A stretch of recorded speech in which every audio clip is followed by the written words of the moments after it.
All righty. Okay, everybody, thank you again for joining us here today. And today we are on Baseball Biz, and we have a very good friend of ours who's been on the show before. And I'm talking about none other than Mr. Josh Weaver. How you doing, Josh? Good, Mark. How are you guys doing? Doing well. Hey, Matt, how's it going up in the great north, my friend?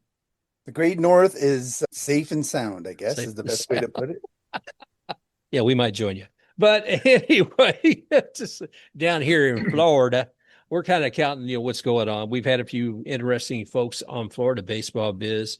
One of them was Arminda Mata, who is CEO of the Ybor Society or Museum Society, and Matt also, Josh is the curator of the Tampa Baseball Museum, and they kind of work together on a lot of things. So, Josh, welcome. How you doing, my friend? Good, good. Thanks for having. Yeah. How'd the show go with Arminda the other day? Oh, that was great. She did fantastic. There's so much history in Ybor. Matt, it's just insane when you look at all the people who've come out of there. I interviewed Gene Sarah a while back, who was very instrumental with bringing Title IX to life, bringing funds to several sports, not just women's sports, but track and field and other ones who were not really getting anything after that. And then we've had some other good folks on here as well. Today, we've got Mr. Josh Weaver, the curator of the Tampa Baseball Museum. And I am looking forward to hearing about sharing with us what is the Tampa Baseball Museum.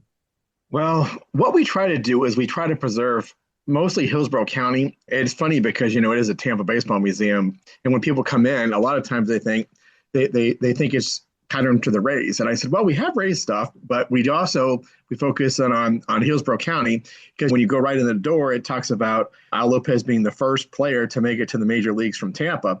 But I usually stop myself and say, well, it's Hillsborough County. And the reason being is because everybody that focuses the attention just on Tampa, but it's the entire county, especially as Tampa gets bigger. The further north or south or east or west, as the city gets bigger and incorporates the whole county, we have people that originally were from Ybor City or West Tampa, some of the first guys that came through. But now you look at Kevin Cash, obviously, he went to Gaither. The city just kind of spreads out. And even if it's not part of the city limits, technically, certainly the growth in North Tampa in particular, it's interesting to track people at the schools. And obviously, when people come in, that's a big competition. As far as locals, they love to say, I went to Plant High, and they start looking at our baseball wall with most of the guys, not everybody. There's 89 there currently, but they were born or raised in Hillsborough County. And it's kind of a pride issue for all the Jesuit, Jefferson, Hillsborough, Robinson. You can go through the list. Chamberlain of all the schools are just, I don't even know all the schools. Wow. Well, you talk about everything expanding. Is the museum itself expanding? What kind of structure is it? I mean, or can you add additions to it? Well, it's interesting because Arminda mentioned that recently. Spatially, we're kind of tied up to everything. What we have is because we back up to Hillsborough County Sheriff's Office. So there's not space right now. And it's basically when people come in, they look around, they walk in the door and they're like, how big is this place? And I said, well, it's the size of a typical Tampa casita. And then you start telling the story of Al Lopez and the fact that his dad moved the family from Spain to Cuba and then on to America, and that his dad worked in a cigar factory. Yeah. So people look around and they're like, okay. And I also tell people that it's been gutted. This is what it looked like because we got to make room for all the exhibits and everything. This is interesting because the casita is actually a home, like you said, where Al, it's the largest artifact you have, right? Because it is the home of Al Lopez. What I tell people when they come in that the jewel of the museum is really the building itself. And how rare it is, to my knowledge, and you guys can correct me if you've heard of another one. To my knowledge, there's only 4 like it in the country. You have either a museum that was a player home or a birthplace, because ours obviously in Tampa. You have the birthplace and museum in Baltimore for Babe Ruth, the Shoeless Joe Jackson Museum in Greenville, South Carolina, and the Hank Aaron Museum in Mobile, Alabama. Now they're talking about doing the same things for Mickey Mantle's out in Commerce, Oklahoma. But that one I don't think has been completed yet. And then if the fifth, our sixth one, however you want to phrase it, Jim Thorpe, but he did do baseball as far as minor league. But right. Obviously you think of him as an Olympian, and then you think of him as in football terms. Right. So I think the man could do everything or anything he put his mind to. So my understanding is that is another museum too. But as far as strictly a baseball player, that's right now it's just the 4 of them. Guys actually do reach out in the community above and beyond that. What I would like to ask you about, though, Josh, is what is the importance of this museum? I mean, if I came and I moved to Tampa, why would that be important to me? Well, if you're a baseball fan or you're a fan of history, I think it teaches people the significance and the longevity of baseball in Tampa or Hillsborough County. Obviously, the Rays play in St. Pete. And it's funny, if you talk to certain people even today, they say that St. Pete and Tampa, people don't go to Tampa or they don't go to St. Pete. And Tampa Bay is the water. It depends on if you're talking about someone, if they grew up in Florida and that then the Bay Area, they're like, no, there's Tampa and there's St. Pete and there's Clearwater. And, they start splitting it up. But it's like the Tampa Bay is the water. True, true. You all do outreach in the community as far as events and such. You attend them, but you do more than just attending them. What are some of the things if it's a Little League opening day? Well, yeah, what we have a mole museum, which is actually pretty interesting because, like you said, we'll go to opening day ceremonies, closing day ceremonies, or any event that they would like to have us, especially in some places that we actually sponsor, like West Tampa Little League, for example. We sponsored a team again this year. So we try to reach back and give back to the community. And partly what we do is we have this mole museum and we take artifacts from the museum and a lot of times kind of just introduce people because the kids know who Kyle Tucker is. They know who Pete Alonso is. But believe it or not, Mark, they don't necessarily know who even Luis Gonzalez or Tino Martinez. And then you go all the way back to Al Lopez and they just look at you like, who's Al Lopez? So partly what we do is we try to teach generationally. And it's funny because sometimes we'll take Tino Martinez's game used World Series jersey. And as you know, the Yankees don't have their they just have numbers. They don't have the player names. So you can see when the dads and the grandfathers come up and they see the 24 and they're like, Tino. And then the kids are like, well, who's Tino? And so that's part of it. Baseball is generational and going to the Little League games. And then you have people, and you probably experience this too, Mark. You have people that come in and they talk about, oh, well, I played with Tino or against Tino, whether it be on Little League or in high school. These guys may not have made it to the major leagues, but they're proud of their time in Tampa. And people will talk about, well, if I played anywhere else, I probably would have been an all-star. But because I played in Tampa, I was just like second string, third string. Well, it is interesting when you think about that. And as the museum shares so many stories in history, it sounds like a lot of folks that come in there have their own stories that they share with you as well. That's got to be great. Matt, I tell you what, when you look in Tampa, I first started here 20 years ago, moving down from Louisville, Kentucky, and I would never have thought I would see the volume of players that have come from Hillsborough County. And as Josh had just stated, we got Tino Martinez and Luis Gonzalez, and these guys are growing up at the same time. Josh, did they go to the same high school together? They spent 2 years at Jefferson after Tino transferred over. So, yeah, can you imagine those two lefties on that team? Recently had an event that we did a Mole Museum for a golf tournament for Pete Mulry. Mm-hmm. He's one of the legendary coaches because sometimes people ask, well, one of the main questions people ask is, how do we get to have 121 players now that were born or raised in Hillsborough County that have made it to the major leagues? That's numbers. When you get into over 100, that's a lot. Yeah. And so you have people like Pete that he was at Tampa Catholic back in the day, and they were just dominant. And so you have people like Pop Cuesta over at we was at Jefferson. Right. So you start breaking down where these guys, and then there's other coaches too. You don't get more Tampa than a guy named Pop Cuesta. Across his record, how many of his players do you think have made it into MLB? That's a good question. You look at Pop. Jefferson's had a lot. And right. He's been there a while. And, one of the classic stories, and I'm sure you guys know this story, is when he actually he didn't have Fred McGriff on the team one year because he said he was basically too small. That's my understanding. When you're talking about Fred McGriff, who's obviously a Hall of Famer, not making it on a team, that's saying something. But Fred, obviously, he made up for that and then some. So, and out of our group, just real quick, we have 4 Hall of Famers. Al Lopez was the first. Wade Boggs was the second. Wade wasn't born in Tampa, but he grew up in Tampa. His family was in the military, so he was very young when he came across. And then Tony La Russa's the third. And then the crime dog, Fred McGriff. And it took, in my opinion, way too long. And Matt, I can imagine how you guys feel in Canada too, because Fred on those years on the Blue Jays too. Yep, absolutely. He's a great guy.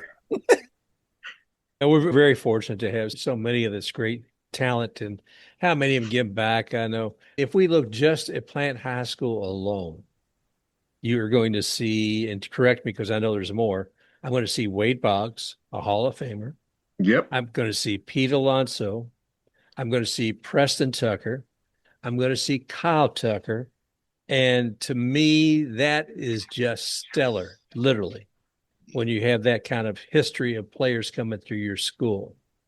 No, you guys are exactly right. I mean, and those are just off when you just start counting off the top of your head. Mhm. And what's also cool is the fact that so many of them still live in the Bay Area or Tampa. Tino still lives there. It's you go through the list of Lou Piniella still lives there. Fred McGriff, David Maganin still lives in the area. It's pretty amazing that. Well, I mean, a lot of people come to retire in Tampa, so these guys just came home. I was just going to mention something that came to mind, and it's because I've spent a lot of times. I've gone to the Negro Leagues Museum. I've gone to the Babe Ruth one that you mentioned earlier in Baltimore. I've gone to a lot of different ones, and I've also gone to some museums that have gone through modernization updates. And one of the things that I've noticed is a movement towards virtual reality. So in my mind, when I think of baseball and virtual reality, I think of, let's say you could put on VR goggles and you could be in a stadium, whether it's a minor league or a major league or an environment, a certain game, etc. There's certain things that you could have preloaded where people just grab the headset, they put it on, and boom, they're transported into that moment. So, for example, in your area, if you had somebody when the Rays were in the World Series recording it to the point where you could actually have it loaded and feel like they were in that ambiance and looking around, that is quite a statement. You could do the same thing for even the museum itself. They could walk around, but virtually. So they're not able to get around because they're in wheelchair, etc. If there's upper floors, downstairs, etc., they can do the same thing. There's a lot of different dimensions to it. And if you have really good video from way back when, like I don't know, you can only go back so far, but you can also preload it for that and have that same kind of experience. So if you think of like Lou Gehrig and actually being standing there next to him, right, and giving that speech, you could actually have that feeling of being like right next to him with the best sound quality. It, I think that's something that it wouldn't take up much space, but it attracts the younger crowd and it gives them a different experience that would actually leave them with a better sense of what it was like and what the museum is trying to portray in that moment. I think that's a great point, Matt, because I'll be honest, I think that one of the only maybe critical things that sometimes people will say is, well, how much is there for kids to do?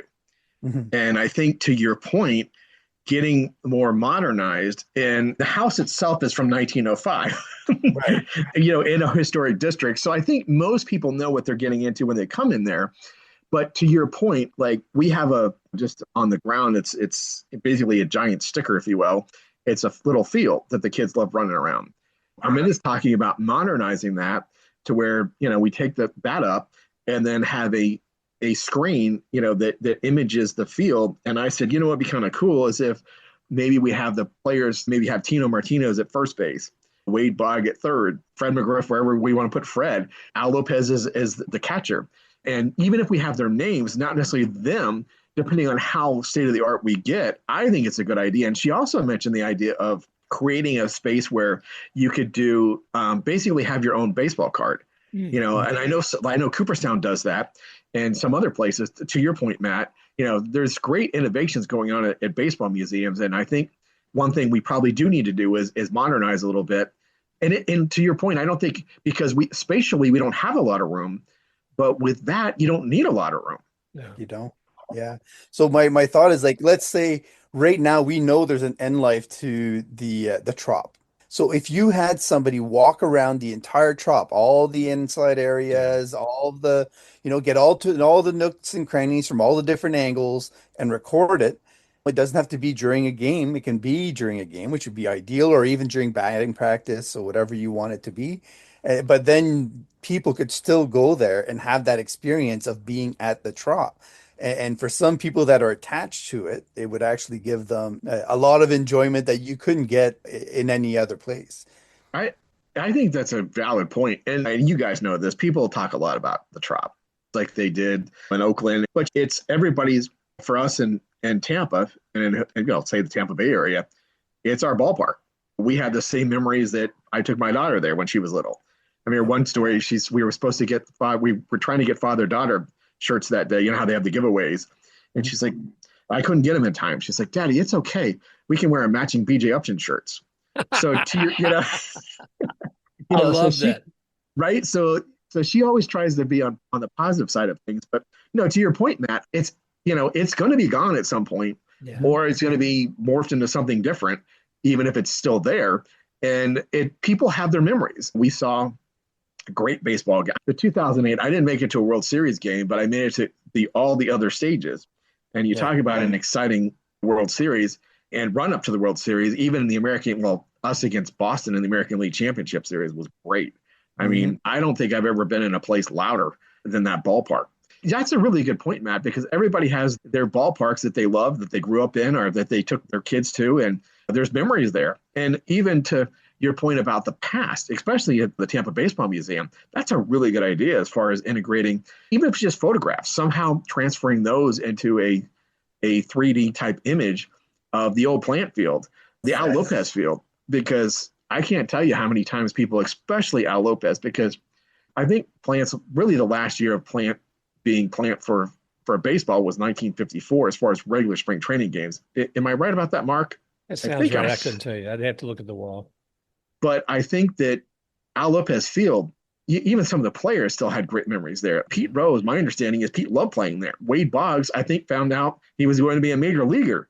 Going up to the major leagues there. And then you had the Big Red Machine go through there. So to your point, Matt, every field, whether it be a minor league field, a spring training field, has great memories, and especially the ones that are gone now.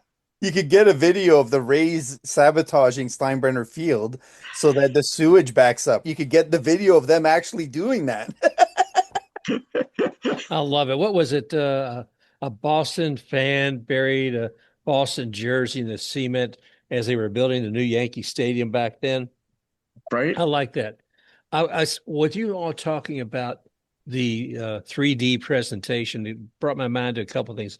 One, I went when Karen and I were in Boston going to Fenway. There was, I guess, a Boston Tea Party exhibit, but with an old ship, and they actually had the history while people were there dressed and talking. They also had one room you walked into, and there was a holographic person representation having talking in a scene.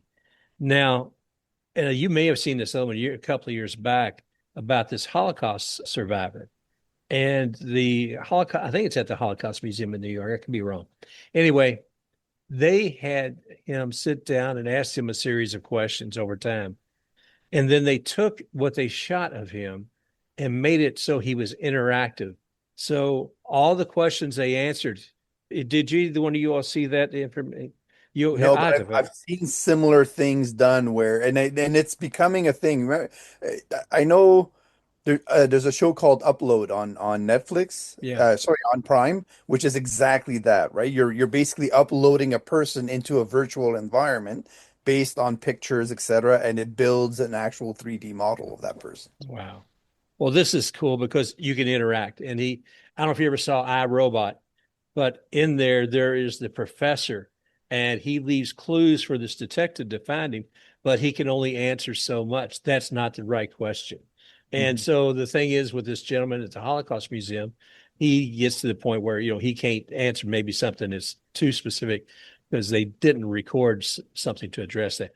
But if they could do that, my gosh, with a player, oh, or, and I think of the Negro League Museum, I think of all the sculptures of the characters they have out there on that diamond. Can you Right. imagine if which I would never take any away from the statues, but if you don't have a budget, if maybe the holograms would be cheaper and you could get that done. I don't know. It's a great idea. My gosh, I have no idea the cost of something like that, though. And not only that, Mark, the fact that I don't know the technology aspect of this because I have a history degree, and my senior thesis was pretty much kept me in the basement of the library. I think it would surprise most people at USF that there was a basement at the library.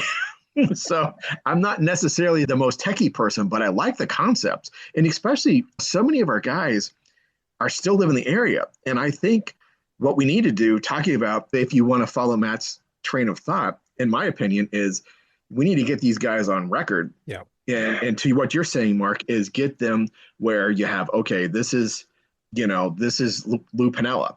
And even if we did something Zoom wise with Tony La Russa. I have the solution. I have the solution.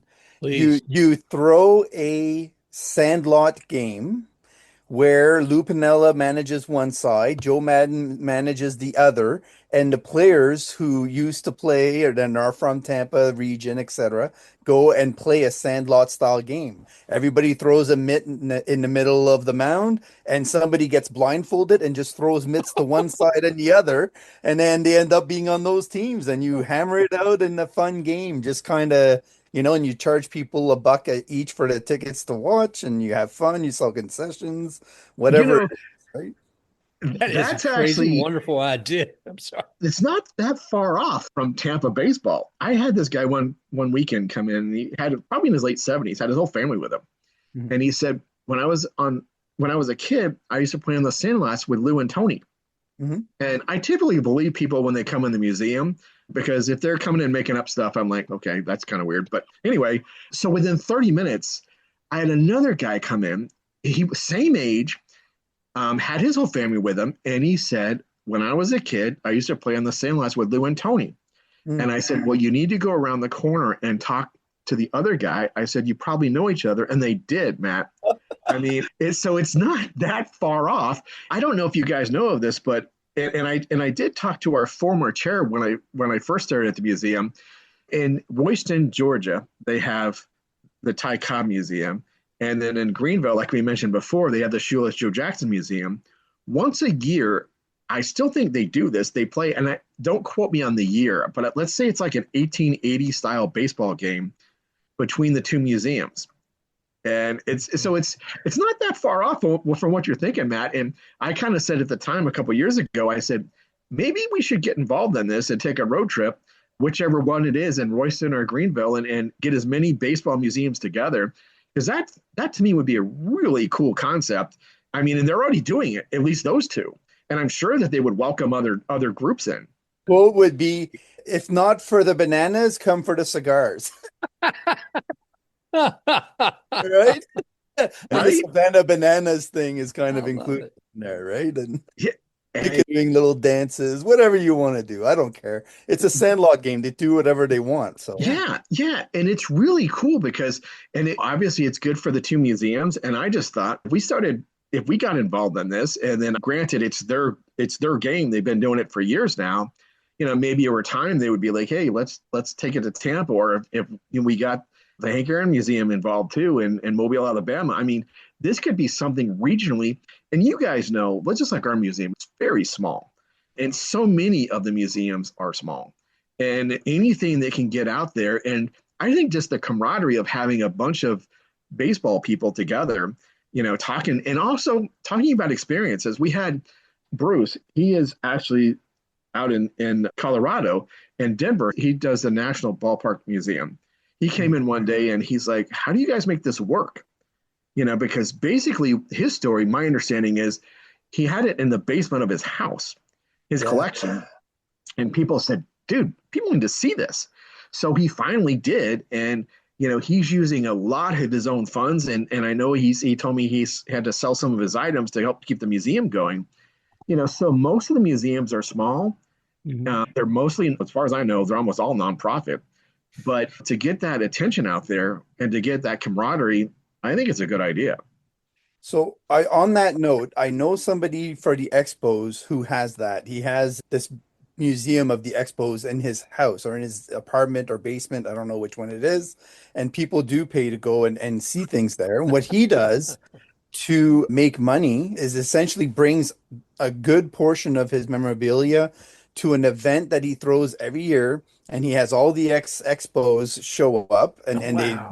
like a huge amount go, and people pay like $100 a ticket to go to this event. And they meet all the players, they get autographs, they talk to them, they have stories told, etc. And they have a draw for a whole bunch of prizes. And so it's a Wow. huge event that he throws every year at a really decent restaurant. And it helps him fund his museum as well as keep the spirit of the expos alive, right? So that's something that can actually, it's one version of many that you could do Yeah. with something similar. But You know, those events do, that's why I mentioned the Sandlot thing, because to me, you could do it in any number of ways. You could, Right. Sandlot game could also be night game, right? It could Mhm. have different things to it. Like I know the grit and glow is a big thing, and a whole bunch of things that you can have fun with kids. So then you can have fireworks go off. You can do like a whole bunch of things depending on how you want to do it. But I just think it's one of those fun avenues where the whole baseball is fun from Brett Phillips, especially him being from that region as well, goes right into that. So it's funny you mentioned that, Matt, because obviously with opening day we had a panel, and we do things like that at the museum. It's not a baseball game, but we had Joe Madden was there, Joe mhm. McGrain was there, Matt Joyce, Richie Garcia, which is a little unusual to have an umpire at an event, but it was primarily Rays folks. Roberto Hernandez was there, and one thing I learned about Roberto is I didn't realize the man had 300 saves. Oh, yeah. He's 20th on the all-time list, and you're looking at it, and he paid it till his early 40s. So I digress a little bit, but to your point, we do events like that where we had one with Larry Rothschild and David Magadan. We call it the Coach's Corner, Yeah. and people get a kick out of that because the museum's small. It's pretty intimate. So the first hour they can hang out and get photos and autographs from the guys, and then the second hour we usually do a question and answer. And believe it or not, I think that's the guy's favorite time because then it's just like because these guys they've all been retired, Right. and it's pretty fun to see these guys just kick back and start relaxing, and they'll talk about anything and everything because they can. And they're really good, Not right, under Mark? You've been to some of contract, these right? events. It's pretty interesting. Sometimes they let loose almost a little bit too much, but and it's what fascinates me is their memories, especially Joe Madden. He could break down something from 20 years ago, and it seems like it was yesterday to him. And I can't remember what I ate yesterday, let alone what happened 20 years ago. It's pretty cool, and so that's one of the things we do. We like I said, we do the Mole Museum, and we're doing a reading series again, and we did it last year as a test run. We did about 4 of them. What we discovered is we did 3 of them at the museum, and because we're small, and we don't have a lot of parking in the area, even though it's a free event, sometimes people are reluctant to go down to Ybor City because parking can be difficult. But what I tell people is the first 2 hours are free if you go to some of the lots. Mhm. And usually for the kid events, they're not going to last longer than that anyway. So we're still trying to get the kids out there. But no, to your point, there's a lot of really good ideas. But I What do, is the reading event? What is a reading event like? What is well, that? what we did last year is normally I wrote a book on the Orioles Park in Camden Yards. Mhm. And what we would do is we invited mascots from the local teams. We had King Ripple from the Tarpons. We had Finley from the Phillies, and we had Southpaw from the Flying Tigers. And after I would read either my story or a similar story, and then there was a Q&A session, and those are the most challenging I find that with any type because the kids don't care about me. They start asking the questions of the mascots, and as you guys know, the mascots can't talk. Trying to ad lib with a mascot next to you, and then trying to explain, oh, what do they eat? Where do they sleep? What do they do? So it's when they're not. So it was pretty interesting. But to your point, Mark, or just to your question, that's kind of what we do is we're hoping to do something similar this year. We find that going places, it was kind of a fluke thing. They had transportation issues, so we asked Southpaw if he'd load up and go with us. So we loaded up our basically a kind of a hybrid mobile museum. We had Southpaw with us, and we just went to the kids. And it was just so impromptu, but it worked really well. So that's one of our initiatives. And I've written a book this time on Robin Fuson, one of the local judges, but he's had a really good minor league career. Didn't make it to the majors as a player, So he is the first of a reading series we're going to do, hopefully later this month, where I'm working with Robin to try to figure out a date that he can come by, and we're going to have the premiere, the book premiere. And then the second book, and we're in works with David Magadan.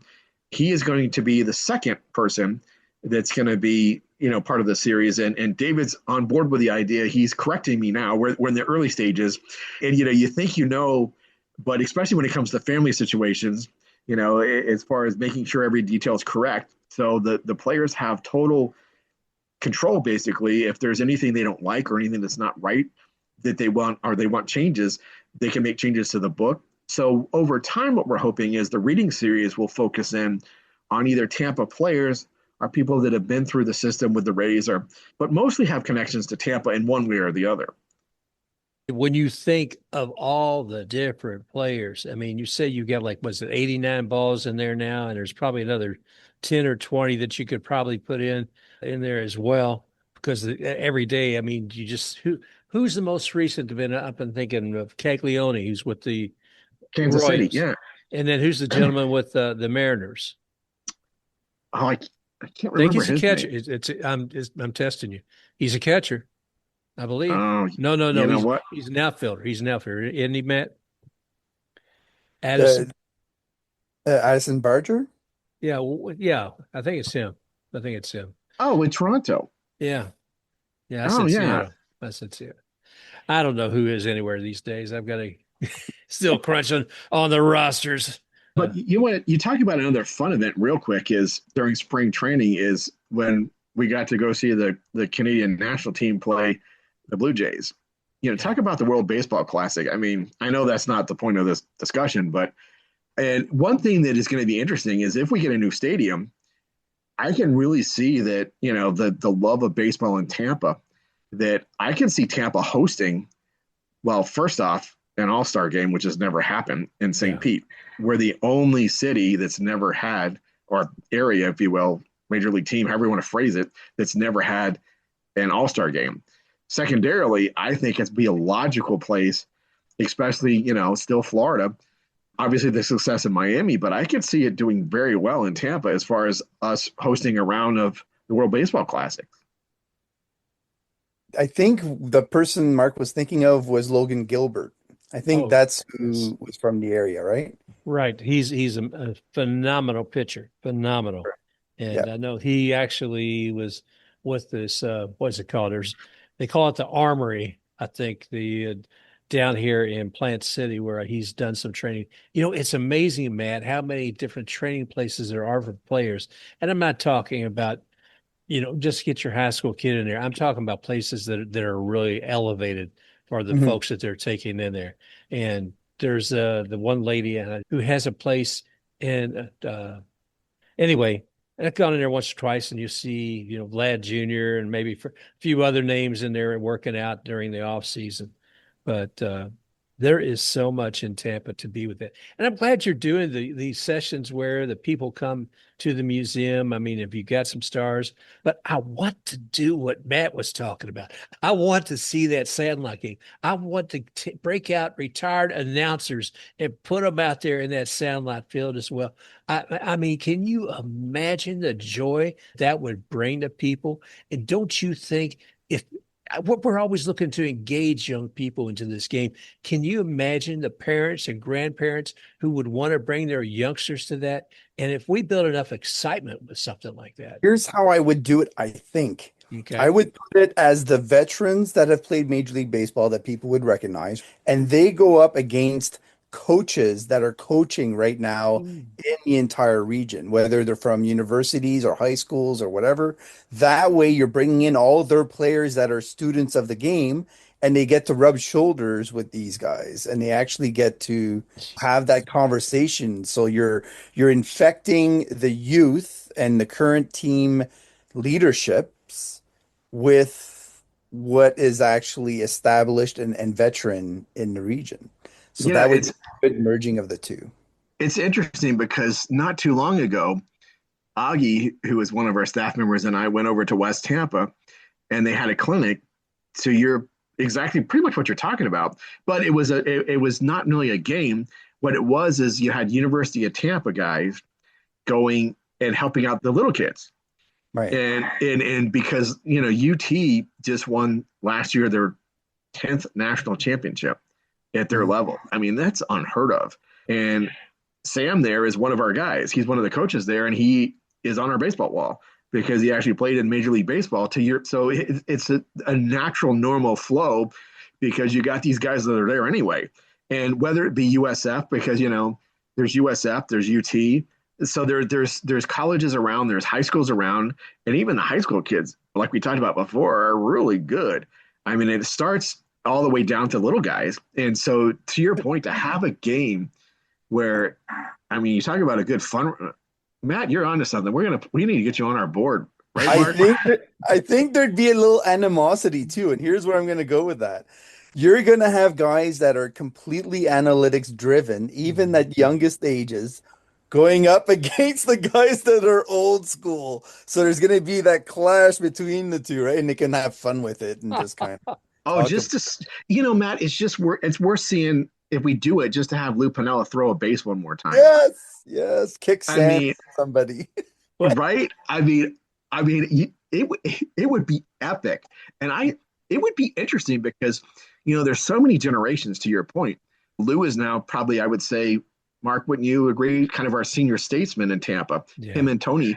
Tony doesn't live in Tampa, but Lou still lives there.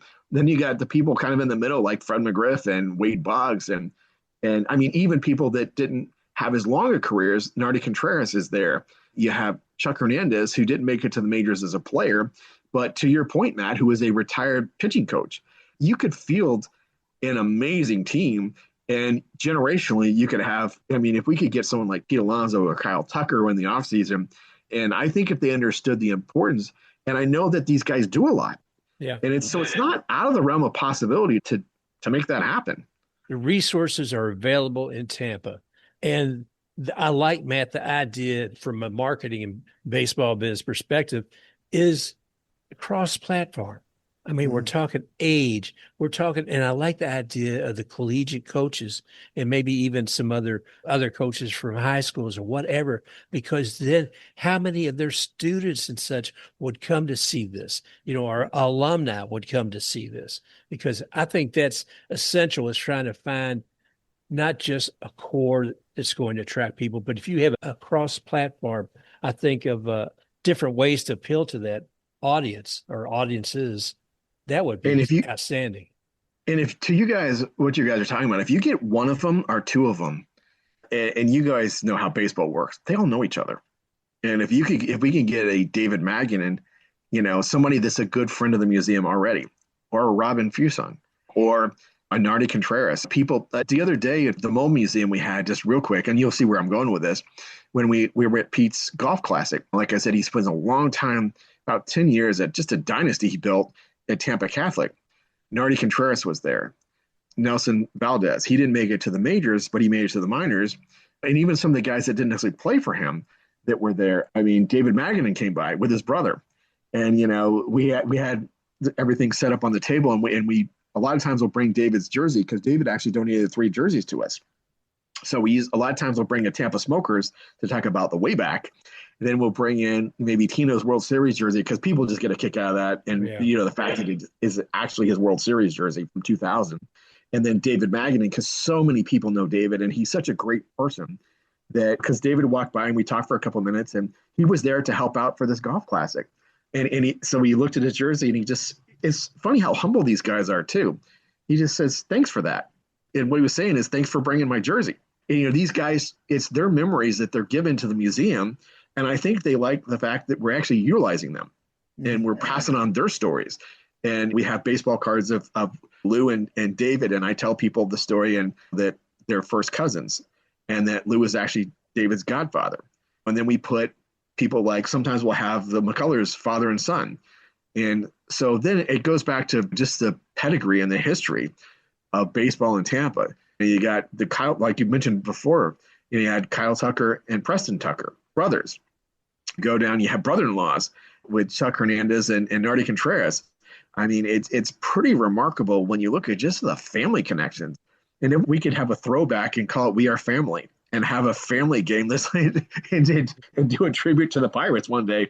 Speaking of that, Clint Hurdle was actually at the golf tournament too. I didn't get a chance to talk to him, but I guess he lives down, I think in Bradenton or Sarasota. So he came up for Pete's Classic. I mean, those are just a couple of the guys. Manny Cioni, who is on our baseball wall. Cool dude, came up. I mean, we hadn't met before, Mark. And I told him, I said, you're represented in the museum.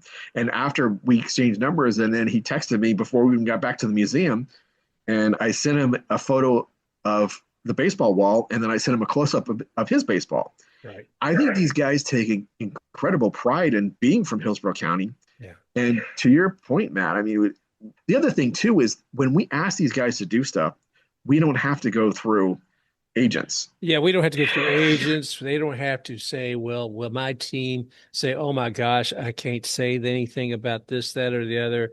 I mean, they're not What if saying I get anything injured? negative. Right. He said, so there's none of that. But another thing I want to point out, and that is the books and merch that you have there. One, you've got a book there, and you're gonna have another one. You mentioned Robin Fuson. Now, I want to let you know we've already talked about him on the show. He's been on the show, but much more recently, we had an author who's already written about Robin, and it's a good friend of ours, the Honorable Lou Schiff. And Lou is all about baseball and the law. So he has several different people from Major League Baseball who have been involved with the game in one capacity or another, who are also lawyers. And he tells the story of Robin, as far as how he was able to what his career was a little about that, but also about his journey coming into law and, what he did with it. And he also did Tony La Russa in there too. It's baseball and the law. Yeah. But we're going to do shameless plugs here. So that's one. We're going to promote Lou, and you guys check that out. The other one, we're going to talk about your book, because you've got one, you already have something like a child's book for walking through Camden Yards, which I love. And then you have also this one coming out on Robin and another on David Magadan. Yeah. So the one is out. Like I said, we're going to do the release party this month, our premiere, however you want to phrase it, with Robin. We're just trying to figure out when he can come by. And it's interesting. It's a little bit of pressure to write about a living person, right? Because you don't want to screw it up, guys. Because just like with David, I said, David, can you review the first? And there were some corrections, and it's a little embarrassing because you're like, you think you got it, but it's only as good as the resources you can pull from. Right. And especially when you talk about his dad, which I'm going to talk about David's dad some, and his brother. When you get into family details, it's not as easy to find stuff as you would think. And to make sure you're right. And one quick anecdotal story that I took out because I thought it was Randy Myers, basically with David Madigan. You guys got time for a quick David Madigan story? Absolutely. So basically what happened is when he came up in 1986, he was a very late call-up in September, but he helped the team get for the World Series. He didn't play in the World Series. But Randy Myers, so what they did is they did not give him a World Series ring, David, that is. So my understanding is Randy just went year after year after year back and said, we need to give David, and I think there may be 4, maybe 5 other people that he felt should get a World Series ring. So I put that in the story, but then I took the name out, and because I didn't want to get it too quagmire. Yeah. Hang on, guys, just a second. Alexa, cancel. Sorry about that, Mark. I could start that story again real quick. I forgot at 9 that there's a K reminder. So so with David, basically what happened is that Randy's stuck for years for him and the other guys to get a World Series ring. So I put that in my initial draft, but I took it out, and then when David read it, he says, "Can we put his name in there?" Because Randy fought basically for years to get David and these other guys a World Series ring. Yeah. And like 9 years later, he finally got it. And so it meant something, obviously, to David. He's like, no, I want Randy's name in there. I'm like, David, it's your book. So it is interesting, though, to work with living people, because obviously it's a kid's book, but yet it's a biography. Mm-hmm. You want to make sure it's done properly and correctly, but yet have a story. And part of the story with with David, and he's okay with this, is talking about family and about him and Lou and their connection. Mhm. So you try to have a moral story, but you also try to have the biography part. And with David, there's a lot. I mean, even back to West Tampa when he was a kid, then in Alabama, then his playing days, and he spent 20 years as a coach. So that's a long career. So it's almost like I'm going to have to rely some on the illustrations to make sure that we get the story looking pretty good. Well, I thank you for all you're doing there, Josh, and sharing those stories. And I can't wait to see those books come out as well. So when people come to the museum, not only are they going to get a great experience when Josh is there and sharing the stories, and a lot of people who come in and share their stories, but they'll have the ability to come in and pick up and take one of those stories home that they can share with other folks too. So I'm looking forward to when Fuson comes out there and when Megadon too. That should be a lot of fun. Mhm. Yeah, we're hoping it. I think Robin is going to enjoy it, and I think that David is still processing because it's new. We're in the early stages with David, but I think he's wrapping his head around the idea that there's going to be a kid's book on him. And Should be real a lot quick, of fun, my friend. No, go I was ahead. going to say, Matt, I don't know, you may know this more than me, but to my knowledge, a book that a person that's never had a book done on them, a complete book, even a kid's book, is Fred McGriff. I mean, do you know anything about that? Because he's a Hall of Famer, and obviously it's his time in Toronto and his time at the Braves. I was shocked. So obviously, Fred, if he's willing to do it, would be somebody down the road. I just didn't know if you knew if there's actually a book about him. I don't know one off the top of my head, so I have to say that I don't think there's one that has been put out that I have access to in Canada. Now, he did spend some time in San Diego and other locations. I can't speak to whether or not somebody put one out there in Atlanta as well. So there might be one out there that I'm not aware of, but there's always like it's so interesting to think of like living people, writing things that are relevant today that people will actually want to pick up and read because they're still fresh in the memories of the people that are interested in that subject. That would be ideal, really, because sometimes, like you said before, there's a detachment between generations where they can't get into that book because it's so far beyond their recollection that there's no attachment there or draw for them to go on. So it's almost, you could argue that writers today have a responsibility to highlight those that will be read in a appropriate period of time so that people can get access to that information while they're still relevant, which is kind of And interesting. Well, Josh, yeah, I want to thank you for sharing so much of this, brother. The books that you're doing and telling us about the remote museums and folks that come in. There's so many more stories and they can learn so much, I guess. What's the website again if they want to just find out more information? if you go ahead and just look up Tampa Baseball Museum, it'll take you right there. There you And go. then you hit on the website. And one thing it'll do too is talk about upcoming events. Because I tell people to either follow us on Facebook or to go to that, because we do have a newsletter too, Mark. But sometimes we do these things pretty quick, and the newsletter is sometimes a little slow. So definitely, yeah. Thanks for making people point out the idea of going to the website, and also, like I said, they can follow us on Facebook, which is tied to Instagram too. Yeah, and those I think a lot of folks may be a little bit more in touch with that social media than actually websites. So that'd be a good idea too. Josh, once again, thanks, buddy. We appreciate you coming here. Oh, thanks for having it. Anytime you want us on the show, we'll definitely be here because I can talk about that museum clearly all day long. Oh, wow. Okay, everybody. Well, thank you again for joining Matt and I on Baseball Biz with none other than the curator of the Tampa Baseball Museum. And that is Mr. Josh Weaver, who's joined us here today. And the excitement about the game. And there's so many things that's about the future to come. And I want to explore that one concept with you, with Matt. I think we need to look at that, guys. Let's see.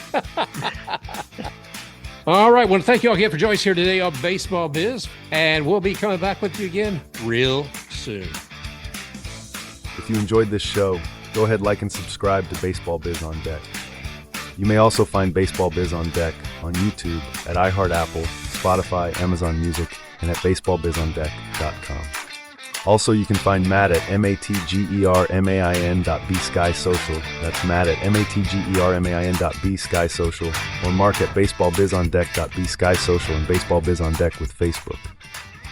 Bong.